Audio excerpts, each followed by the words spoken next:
welcome back to the Weekly Driver podcast. My name is James Rea.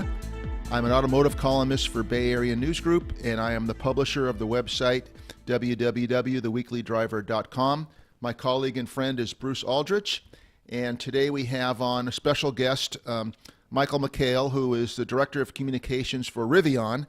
Last November, Rivian was made a spectacular debut at the LA Auto Show, and I'm still thinking about the vehicle. I've been reading quite a bit about it, and Michael, welcome to our program. We're really eager to talk to you about this new, great-looking vehicle. Oh, I'm happy to be here. Thanks for having me on. Sure. Could you just give us, to start with, the name of the company? I've been reading different histories of the company, the founder, and how the name came to pass. Let's just start with the name of the vehicle. How did that come about? So Rivian is named after the area of Florida where our CEO and founder comes from. His name is R.J. Scaringe. He founded the company in 2011, and it's four mountains a mixing up of Indian River, which is an area he grew up in. His boys an outdoor environment area. So he took Indian River, moved it around a little bit, and came up with Rivian. It's so unusual that once you hear it, you don't forget it.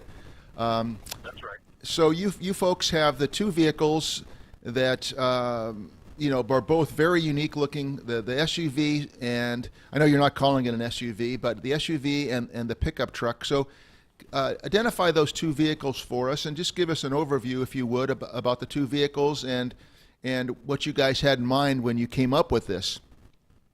Yeah, we do actually call it an SUV. We're very proud of that. We have two vehicles that sit on the same skateboard platform. Yes. The first is a pickup truck, and the second is a three-row SUV.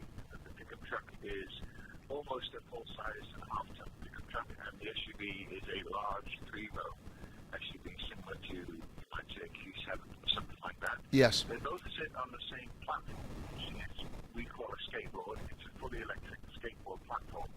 So if you can imagine the skateboard that, we've all fallen off at some point. Yes. It looks like one of those when you take the body off. There's a wheel at each corner, and between those four wheels is the battery pack. So it's entirely integrated into the skateboard. And inside of that skateboard, we have four motors for either vehicle. We call it our quad motor all-wheel drive. So it's one motor for each wheel. They sit inboard of the wheels, so they're not out in the wheels of the hubs where they get damaged and so on, or pushes your weight out. They're almost in the center of the vehicle. They're locked together in a casing, but they don't mechanically talk to each other, but they're independent all-wheel drive. So we get this great control of the wheels from that skateboard. And what that whole skateboard delivers to both vehicles is around or up to 800 horsepower and 0 to 63 seconds. And then this great off-road capability because of the all-wheel drive. Now it's when I saw the vehicles, as I mentioned earlier, I just was the way that from the construction of the lights to the quality of the interior to exactly what you've explained, and I know you've been this has been presented to Rivian. Did the founder of the company, and since then, have you guys gone into this project as a competitor of Tesla? Or is that a dirty word to you guys? Or give us your thoughts on the comparison that people have made as a bona fide competitor to Tesla. Yeah, so it's not a dirty word. We like Tesla because we think that they did some real good for the EV space. A few years ago, it's hard to believe, 2012 they didn't exist. Yes. But prior to that, you might remember electric vehicles were slow. That's what people thought. Yes. They were golf carts. They were the things that you went around the golf course in, and they got to 10 miles an hour, and that's all they could do. So that was a great change of perception when Tesla came and a couple of the EV makers came in, that suddenly people understood electric vehicles are fast.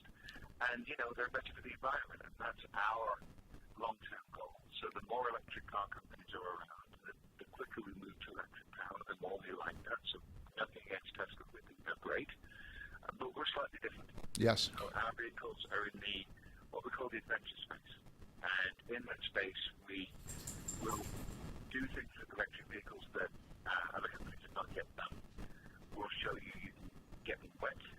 We'll show you that you can treat them, in a tough way away, that they're not fragile, and you can wipe them down and go again the next day, and we'll show that you can take them off-road with great articulation. So we think our vehicles are at least equal and probably better than the best off-road vehicles in their class right now.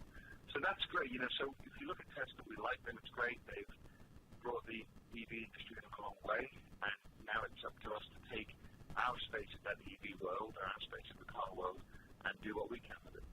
Sure, you guys definitely have a different niche. You want to get off-road and get out there. Yeah, that's right. I understand you have a brand partner now that we're kind of familiar with, a guy named Alex Honnold, the free soloist. Oh, yeah. He's a great friend of ours. He likes what we're doing, and we like what he does. It's a very natural fit there.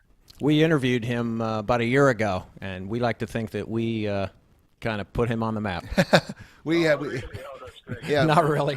When Bruce and I went to the Consumer Electronics Show, coming up on 2 years ago now, and we drove over to his new home in Las Vegas, and we talked to him about although he owns a home, he still likes to live in his van, and so we did that. And prior to that, I'd interviewed him just because of his accomplishments, but since he's from our area in Sacramento, Bruce and I take credit for making Alex Honnold who he is, and of course we're having fun with it. But I've enjoyed his company, and so does Bruce. And he's with the movie that came out. He's sure getting a lot of attention. So sounds like a good partnership. I know he gives a great chunk of his income to environmental causes that he has with his foundation. So that's good. Are you guys planning commercials or anything like that? Some outreach programs with him, or how is he going to be involved? Oh, we'll keep talking with him and working those things out. He's a good person for us to be aligned with. We do naturally like each other. He has a good affinity with RJ, who's our CEO. And he was in just the other week, and I met him in the office, and one of the most authentic, genuine guys you could ever wish to meet. Isn't it something? Yeah. His absence of ego. I don't know how old you are, but I sometimes maybe unfairly compare him to Peter Falk in Columbo. He's kind of a little bit absent-minded and helter-skelter, but when he does what he does, he's the best that there is. And so I always compare him to Peter Falk. So. Have you shaken hands with him? He's got some good grip. Oh, he's got some big hands. He's got some big fingers. hands and really wide, and they're like his fingertips are like suction cups. It's pretty amazing fellow. There's lots to go on about the car, and we got to a lot of different subjects. But tell us about the locations. Now we're in Sacramento, but in San Jose, you're going to have a pardon me. Are they calling it a technology center, or where are the different parts of the country where the company is involved? Yeah, so we're based in a few areas of the country, 4 places in the U.S. and Yes. a place in the U.K. We have our engineering office in Plymouth, Michigan, where all of our engineering takes place. Yes. Styling is there, and that's because, Michigan is home to all of that stuff. They understand very well how to engineer and design vehicles. And then we have, in California, we have 2 offices. Our Irvine facility is our battery technology place, where they're very clever on how to make very dense battery packs that add to the efficiency and range of the vehicle. Mm-hmm. That's Irvine. And then in San Jose, we have our connected car business, and they're the guys who are looking at making sure when you're driving along in your Rivian, you're fully connected to the road, and more than that, you have great. It's a really important thing in EVs is to make sure that your thermal management is top level, because the way you thermally manage your batteries increases their range and also their battery life over time. So if you can keep batteries within ambient temperature all the time, it really helps the longevity of those batteries. And that's what those guys do in San Jose. And they're very clever people up there, and they're working really hard on that. And then in Illinois, we have our manufacturing facility, Normal, where we're producing the Rivian vehicles. Now, Michael, the battery that you mentioned, I understand it's going to be, you can get up to 180 kilowatt hours. Is that like the largest one ever made? Yeah, it is. It's almost double, I think, what's the biggest pack on the road right now. And that's really a function of 2 things. Rivian is quite a large vehicle. The skateboard makes the most efficient use of space, so you're not packaging it around, other things that might be on the chassis for a different use of that chassis. So if you look at other manufacturers, they might have to make the space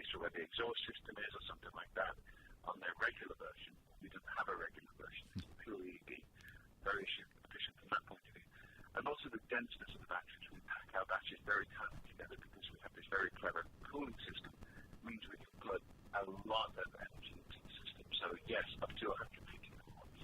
That clever cooling, is that liquid? Is that water or something else? It's a liquid-based coolant. It's not water. It's something that I can't remember what it is. I'm sorry. That's all right. Some of the other companies, good and bad, take deposits for vehicles, and what struck me is that Rivian is asking for $1,000 for, let's just say, for sake of argument, a $65,000 vehicle. It surprised me that the amount of the deposit was relatively low, compared to some other companies where they're taking deposits of $10,000. And so, can you give us the idea of how that came to be $1,000? And is it okay to ask if you have a lot of deposits already? Yeah, so it's one of those round numbers that you like to reach, so people feel as if they're committed to the program. We want to make sure that people coming in have a certain level of commitment to their purchase. Yes. But they get the money back. It's fully refundable. It's not ours. It's in a trust somewhere. We don't see it. But $1,000 feels like that's somewhat of a commitment. And then we can get to know you, we can get to like you, we can start a conversation with you. And also it helps us because we can see people like you. Mm-hmm. So if we know a certain type of person is putting down a deposit, that helps our marketing folks to go look for similar types of people. And yeah, we're getting, I can't tell you how many because that's one of those trade secrets. Sure. But we are getting a lot of interest in it.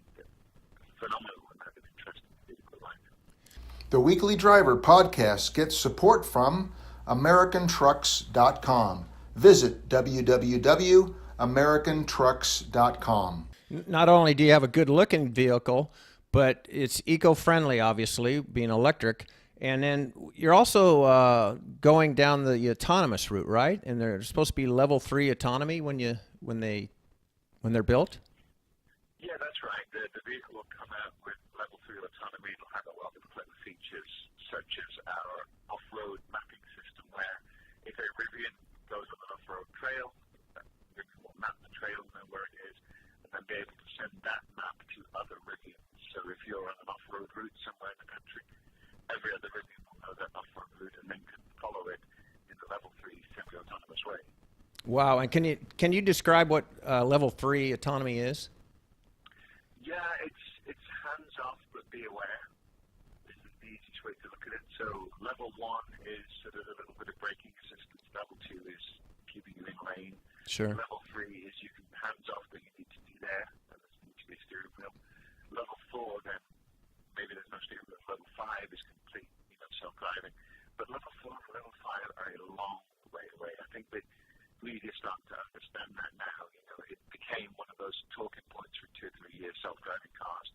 But I think it's the step from level 2 to level 3 is fairly big, but to level 4 is through the roof, and then to level 5 is that's okay. Sort of all the orders of magnitude there. So level 3 for most people will be a situation where you're in the vehicle, you're near the wheel, you're situationally aware, but you can be doing other things until the vehicle tells you not to. Well, that'd be great in traffic, huh? Yeah, that's Yeah. about. It's so if it's traffic, if it's highway miles, it'll take you home.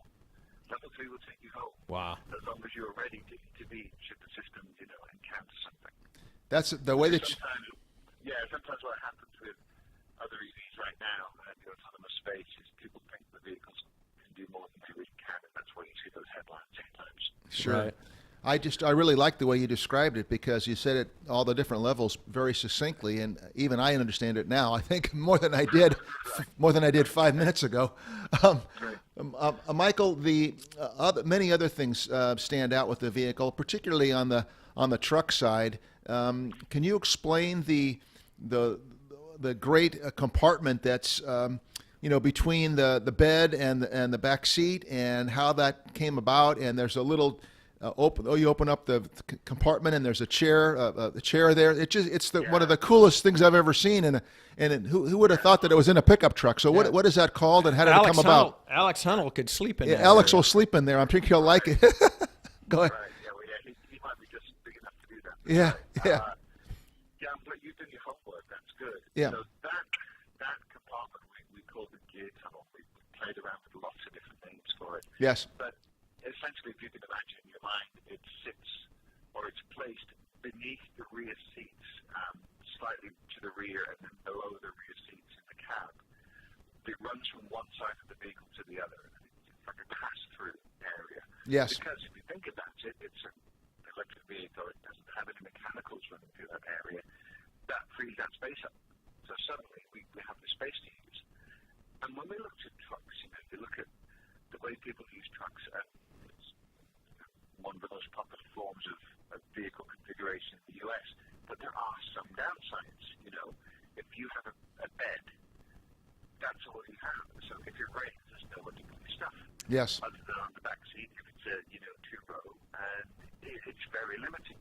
So once the engine goes away, we can use that space. Now, we could have reconfigured the car and make it look like a spaceship, but we wanted to keep that classic truck proportion. People understand that. People like it. It's a way of identifying a truck as a truck. But what that gave us was a great space in the front of the vehicle, the front trunk, we call it a frunk. It's powered up, and you press the button, the hood opens, and then you have this great, fully sealed, waterproof area to put your stuff. You'll never go back once you start using that. But the gear tunnel is really what gets people's attention, because it's almost like when they saw the lady in half on the stage. It's one of those visuals that shows what happened. I love that. Thank you. Right. Yeah. Like when they put their hand through it, it's not possible. Yeah. Because it doesn't seem right. But then you start to think it through, and because the battery pack is so narrow and thin and so compact, the space above it to put this gear tunnel, and you can put buggies and golf clubs and shortboards on that, and then it's lockable. And then when the seat comes down, or the door folds down, it folds into a seat configuration, which then you can sit on to put your boots on before you go and do the thing that the Rivian Jockey do. It's that whole ecosystem. That's worth the price, I think, right there. A You comfortable sold- chair. I was already sold, but now I'm really sold. I think it's great. It's great. Looking at the vehicle from the outside, jumping up to the front of the vehicle, the headlights have, as you well know, a very unusual configuration. Explain those to us if you could, and how those came to be, and what they're all about. Yeah, so we call that our stadium lighting. It's shaped like a racetrack kind of stadium. Yes. Effect. And when we were designing the front of the vehicle, it doesn't need a grill because it doesn't breathe. It's a weird thing to think about, but that car could work fully submerged because it just doesn't need any air. So that's when you start thinking those terms, like, okay, this is almost like an alien life form in that it's not breathing the way a regular gas engine breathes. Because it doesn't breathe, it doesn't need a grill. So you think, okay, you can put one on for ornamentation, but that doesn't feel right. So once you start removing the grill, then you have a very clean surface. Yes. Okay, how do we make something that looks like us, that nobody else can copy, that would be very signature identifiable to us? Our designers went away, they're very clever people. They came back with this stadium sort of racetrack idea for the lights, and I think it works really well. And so what happens is you look at the vehicle from the side or three-quarter and say, okay, it's a pickup truck. And then you look again and you say, wait a minute, this isn't a normal pickup truck. It's very distinctive, yes. Very distinct. Right, Yeah. so it's that second take, right? That second take. You're given comfort by the fact that the proportions tell you it's a pickup truck, and then you're internally asked a question by the design to say, look at me again, and that really works. It's kind of looks like a Range Rover to me, type of clean look with those type of creases and lines on it. Not an alien life form for sure. How would you describe it? How would you describe the look of the car or truck? I would say, well, both. The truck and the SUV, I would say they have very classic proportions, very clearly understood proportions. So, if you say Range Rover, you say any other company, there is a general understanding of the right proportions for a pickup truck, or right proportions for an SUV. And I think we've hit those proportions. And then from there, we've done a little bit more with the design to make it ours. The alien life form, I really mean in terms of the technology. I know. This is technology that would have a life. That's right. This is organic, this is something else. That's the point there. But in terms of look, I think they're very clean, very clear. And when you see them in the flesh, we had them at Aspen for the week for an event, and people stopped dead in their tracks because it's just something they haven't seen before. for. It's especially in Aspen where there's a lot of expensive jets and all kinds of different cars. You guys went to Aspen and made an impression. I'm sure that you would anyway, but now it makes even more sense because it is one of a kind, or two of a kind, I should say. Right. Another area, Michael, and I know the answer to the question before I ask it, but I'm going to make a comparison that's really unfair. For 4 or 5 years now, I've had fun, as have other journalists, with this company that has never come to fruition, Elio, the $7,000, $5,000 car, whatever it was, and the price kept going up, and they kept having different prototypes and so on and so forth, but the car has never been made. And I don't know if you've heard of it or not. The gentleman's name is Paul Elio, and for the most part, he's a dreamer, and it's just never happened. And so my question, I guess, is, can we assume that the Rivian's going to happen? And when it does happen, how will the public come to get them? Are they going to be available online only, or through various dealerships, or other arrangements? Yeah, well, we have a whole factory in Normal, Illinois that's gearing up to make these things, so you can be sure they're coming. Thank you. There's a Thank you. lot of going in there. Yes. Yes. That's going to produce these things, and of course we have the funding in place to do that. A couple of very good companies have looked very deeply into our eyes and like what they've seen and put money in, so we're very healthily funded, and all that's coming to fruition very nicely. And then when we do go to market, we will go through a direct sales mechanism. It works for companies like ours. So, if you're selling 1 million cars a year, maybe the dealer model works for you. But when you're a small company and you're starting and the dealer model is a really inefficient way for us to go to market. It's much better for us to go direct to the customer, particularly if you think about so much of the updating of the vehicle, the servicing of the vehicle happens over the air now. So we will do over-the-air updates. You physically won't need to take your car in for a reflash. We'll do that for you. And you'll wake up in the morning and there'll be, operating system 2.0. Yes. On the dash, and it's a different relationship. And smaller companies starting out in the auto market, the direct model really helps us grow and gives consumers that choice of, taking from a big legacy manufacturer coming to one of the smaller, if you like, boutique manufacturers. So the direct sales route is the way we're going to do it. Do you know how many, what are they expecting? What's that Mitsubishi, the old Mitsubishi plant there in, Illinois? How many cars will they be able to produce a year? Is there any numbers out yet? Yeah, so we're being fairly conservative. We think we can sell between 20 and 40,000 vehicles a year, which, at a scale of 17, 18, 19 million cars a year in the U.S. is a small amount, but it makes us money and it keeps us nice and unique. But the plant itself has a capacity of over 200,000. So over time, when we have models and we grow our business and we're exporting, that will grow. And of course, we have this ability with the skateboard platform to sell that platform versions thereof or license that platform to other manufacturers or other business partners to produce what they would like to put on the road. So when you think about the capacity of the plant, it's our vehicles, but it's also other things that we're producing there too. I see. Now, you mentioned this event in Aspen, and as a journalist, when are you going to come to Northern California so my colleague and I can have a drive? We should have that on the, Or do you have any in San Jose? We'll make the drive to San Jose. When can we drive? When can we drive one? Yeah, you're the first people to ask me that. Yeah, I imagine. It looks fun. I'd love to drive that. Matter of fact, I'm sure there's a very long line from here to Michigan to have a drive. Yes. We'll be producing. So for the rest of this year, our job is to develop and put into production the show cars we showed in LA.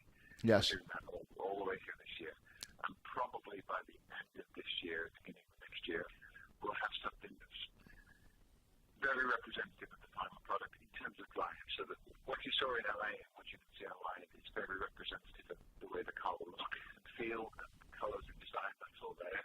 But now, of course, we have to turn that into engineering, and we're doing that right now. And then there'll be something, I would say, at the end of this year that you'll be able to sit in and drive around and say, okay, I get it. Yes. That'll be very close to the production representative at that point.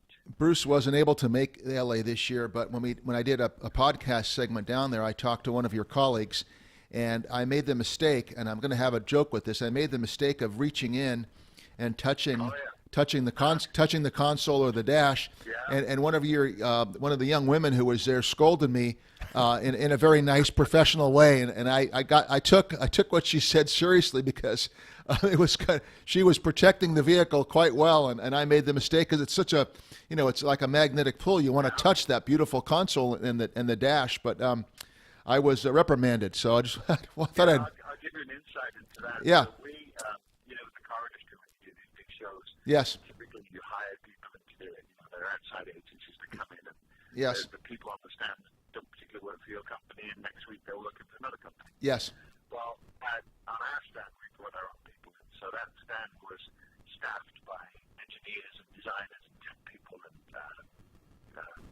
software people who were there for a week and never done that stuff before. So I'm glad that she handled you well. She did. What we had told them to do, that car has to do duty for the next 6 months. So Yes. that car's on the road now. And there's two of them. And if you see it, you've seen the only one in the world with that car, the only one in the world with the SUV. Gotcha. And so we have to make sure it's looked after. And I will tell you, when people get to shows, they're very tactile and hands-on. Yes. That's why they're there. Yeah. Yeah. From my old days, we used to learn to take the gear knobs off because, man, they'd be gone in half an hour. Like, That's right. that was it. So, Yeah. It's and people don't think, because they think they're looking inside a $75,000 car, which when it's in production they are doing. But when it's a handmade prototype, that's magnitudes of all the more expensive when we have to look after it, through its 6-month life. I understand. It's like if you go to an art museum, you can't touch the painting, so I shouldn't have touched the painting on wheels. That's right. Also, We'll send you a print copy of it. okay. I also noticed the wonderful color scheme and how the logo of the car, if I remember correctly, is this beautiful green color with gold. Maybe the color's not gold, but a gold color type of the lettering and the logo, and that's very striking too. And will it be just available in that color, or will you have other color patterns?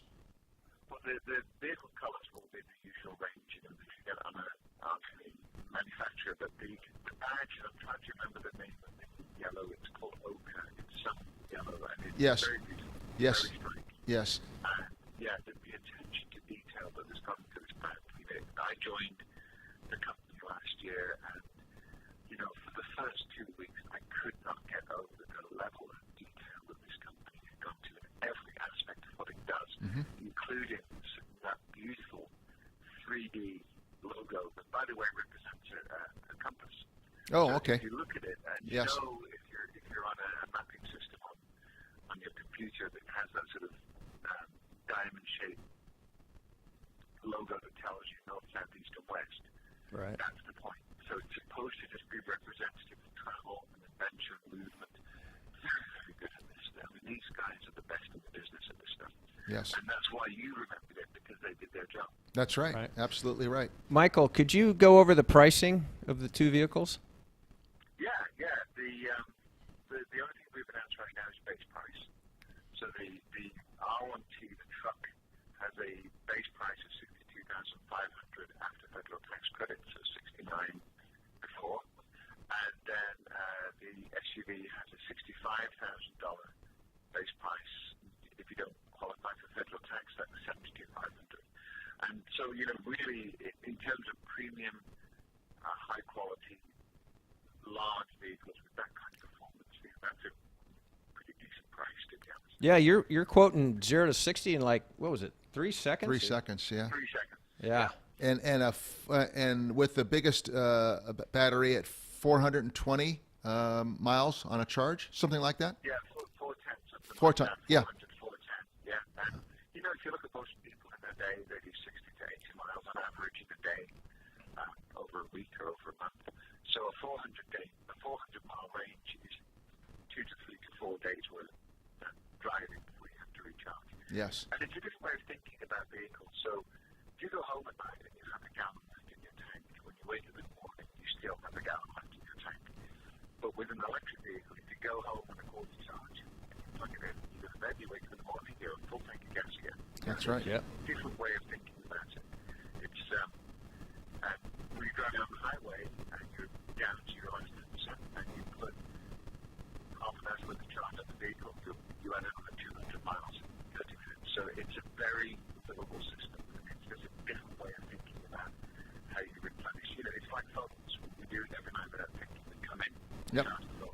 Yeah, we got used to it, didn't we? Got used to it pretty was quick. always a problem at the beginning, but That's right. we learned. Yes. And the same with the car, you'll come in, you'll put it on your driveway, you'll plug it in, and then you wait for the morning, and then you have 400 miles. And you guys are going to use whatever charging systems that's out there currently. I mean, you won't be using Tesla's proprietary, but you'll have whatever the other level 2s or That's right. whatever they use. It's interesting when you look at the numbers. I think there's something like 160,000 gas stations in the US. It's a ridiculous number. Yes. And I think there's 600 Tesla chargers right now. The rest of the industry will go to a common standard, and that will apply across the whole of the industry. And it will be very ubiquitous. You'll be in every town. Coffee shops will get smart about this and start putting them in, and supermarkets. And you'll just do it as part of your daily life. You'll pull in for lunch somewhere, you'll plug your car in, and then you'll come out after lunch and you've added 200 miles. It'll be that kind of life. Yeah, I think you're right. You've obviously very good at what you do, and you've, like I said, I was already won over, but if I wasn't, I certainly am now. If I'm a member of the general public and I decide to go onto the website today and I deposit $1,000, what happens then with the consumer? You mentioned your marketing department. Do they contact people and updates and newsletters or some sort of other incentive? What goes on with the $1,000 between now and 2020? So we start a relationship with you now, and there is a welcome kit that you get. We're being nice to you, and we send you a couple of things, and then we invite you into the family, and you get to be part of an internal group. And we'll start asking you questions. We're interested now, even with our first bunch of owners or first bunch of depositees, to say Depositees, I love that. depositees. Okay. Very good, Michael. Very good. Where'd you go the weekend? What do you do? That kind of tell us a bit more about yourselves. Yes. It's a great way for us to understand the space. So you will as a person who's deposited something in the company, you will get to influence the way we go to market because we're listening to you. What do you expect? When's an expected delivery date for the first orders, and what is a hang-up point right now? What technology is slowing you up, or do you know? I think my internal brain capacity is probably slowing the company up. Okay. Perfect. That's probably our bottleneck right now. It's the PR department. In all honesty, there is no bottleneck. We understand what we have to do. We've spent the next 18 months delivering on that.